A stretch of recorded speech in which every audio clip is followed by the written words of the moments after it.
दवाई महाराजेनी लफ्ज़ तो आपने सुना ही होगा। इसका क्या मतलब है, ये क्यों कहा जाता था, मैं इसकी तफसील आपको बताऊंगा। आप चैनल पे अगर नए हैं तो उसको सब्सक्राइब कर लें। तो अक्सर ये लफ्ज़ कश्मीर के अंदर सुना जाता है कि जो ओल्ड वुमेन्स होती हैं, जब कोई बच्चा कोई काम उनका या उनकी बात नहीं सुन रहा होता है, तो वो आपने भी अक्सर शायद उनको ये कहते सुना होगा, दवाई महाराजेनी। या कोई मसला हो गया कहीं तो वहाँ पर दवाई महाराजेनी। ये दवाई महाराजेनी, इसका क्या मतलब है, ये क्यों कहा जाता है, मैं आपको बताता हूँ इसकी तफसील। कश्मीर में महाराजा की हुकूमत थी, तो ज़्यादातर मामलात को गाँव की सतह पर मुख्तलिफ पंचायतों की नंबरदारों के ज़रिए जो है ना हल किया जाता था।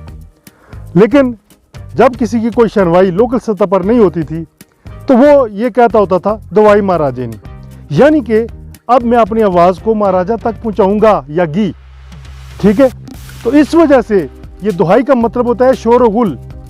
तो उम्मीद है ये मालूमात आपको पसंद आई होंगी। आप हमारे चैनल को ज़रूर सब्सक्राइब करें। मुझे दें इजाज़त, मैं हूँ अल्ताफ़ मलिक, आप देख रहे हैं AMWO TV। Thank you, bye bye.